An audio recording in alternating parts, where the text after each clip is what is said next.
Hi friends, welcome to Aryan's class. We'll discuss about the poem, My Mother at 66. ये poem कमला दास द्वारा लिखी गई है, जिन्होंने माधवीकुटी के पेन नेम से यह पोएम लिखी है. What is the poem about? This is a touching poem. The poem is about aging and the bond between a mother, जिसका मतलब है, ये पोएम एजिंग और एक माँ और उसके बच्चे के बीच के बॉन्ड के बारे में है. The poem reflects on their strong bond and affection through the speaker's observation of her mother's physical and emotional changes as she ages, जिसका मतलब है, पोएम में स्पीकर उसकी माँ के फिजिकल और इमोशनल चेंज के माध्यम से उनके बीच स्ट्रॉन्ग बॉन्ड और अफेक्शन को दर्शाती है. Driving from my parents' home to Kochi last Friday morning, I saw my mother beside me, doze, open-mouthed, her face ashen like that of a corpse, and realized with pain that she was as old as she looked. Here, doze means a short light sleep, जिसका मतलब है झपकी लेना. Ashen means very pale like ash, मतलब राख की तरह पीला. Corpse means a dead body, जिसका मतलब मृत शरीर. These above lines of this poem shows the typical love and affection present in a mother-daughter relation and how her mother is aging with the passage of time, जिसका मतलब है, इस poem की ये लाइंस एक माँ बेटी के रिश्ते में मौजूद टिपिकल लव और स्नेह को दर्शाता है और बताता है कि समय के साथ उसकी माँ का उम्र बढ़ रही है. The poet is on her way to the Kochi airport with her aged mother, who was sitting beside her. She looks at her closely, जिसका मतलब है, पोएट अपनी वृद्ध माँ के साथ कोचीन एयरपोर्ट की ओर जा रही है और उसके माँ उसके पास बैठी थी, वह उसे गौर से देख रही है. Then the poet compares her mother with a corpse, जिसका मतलब पोएट अपनी माँ की तुलना एक मृत शरीर से करती है. Here the poet uses simile to show comparison between her mother's face and a corpse, मतलब पोएट अपनी माँ के चेहरे और एक मृत शरीर के बीच तुलना दिखाने के लिए सिमिली का उपयोग करती है. सिमिली एक प्रकार का अलंकार है. When she looks at her mother's pale and pallid face, she is struck with the horror and pain of losing her. मतलब जब वह अपनी माँ के पीले चेहरे को देखती है तो उसे माँ की खोने का भय और दर्द महसूस होती है. Her mother with the dozing face and open mouth is compared to a corpse, जिसका मतलब है, ऊँघते चेहरे और खुले मुंह वाली उसकी माँ की तुलना एक मृत शरीर से की गई है. Next. But soon put that thought away and looked out at young trees sprinting, the merry children spilling out of their homes. Here, sprinting means shooting out of the ground, मतलब जमीन से बाहर निकलता हुआ. Merry means cheerful, मतलब हंसमुख. Spilling means moving out in great numbers, मतलब बड़ी संख्या में बाहर निकलता हुआ.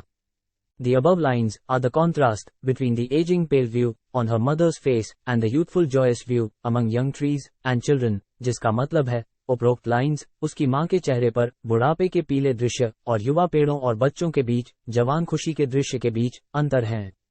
The poet is pained, and that's why she shifts her attention outside the car in order to drive out negative feeling. मतलब poet को पीड़ा होता है और इसीलिए वह नकारात्मक भावना को दूर करने के लिए अपना ध्यान कार से बाहर लगाती है.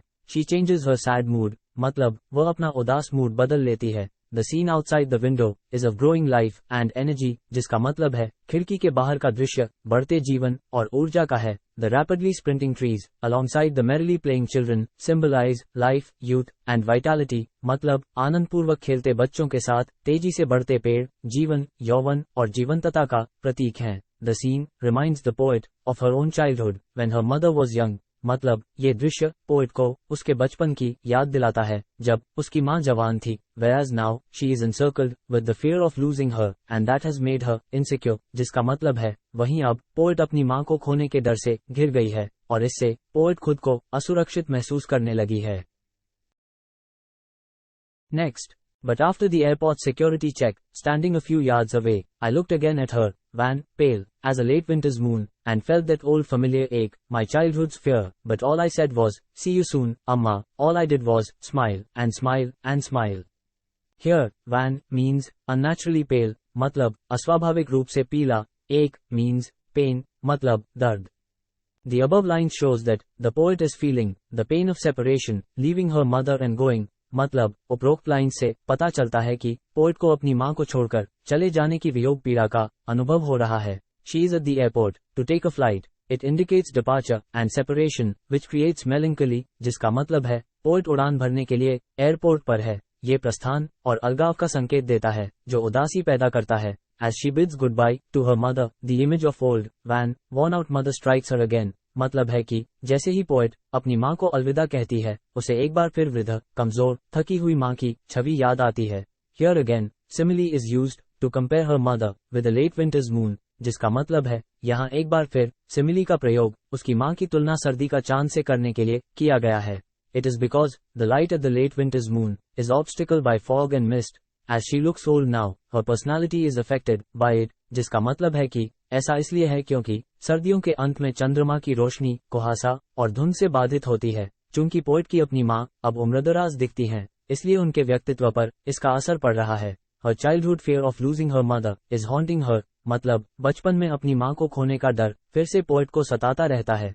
She is very pained and wanted to cry naturally, but she doesn't want to create a painful environment for her mother, so she hides her sorrows. मतलब है कि पोएट बहुत दुखी है और स्वाभाविक रूप से रोना चाहती है, लेकिन वह अपनी माँ के लिए दर्दनाक माहौल नहीं बनाना चाहती है, इसलिए वह अपने दुख छिपाती है. She also want to convey her mother that her mother should also be happy and enjoy her life, keeping smile on the face. जिसका मतलब है पोएट अपनी माँ को ये भी बताना चाहती है कि उसकी माँ भी खुश रहे और चेहरे पर मुस्कान रखते हुए अपनी जिंदगी का आनंद उठाए.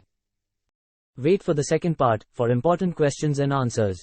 Thank you friends, like, comment and subscribe my channel.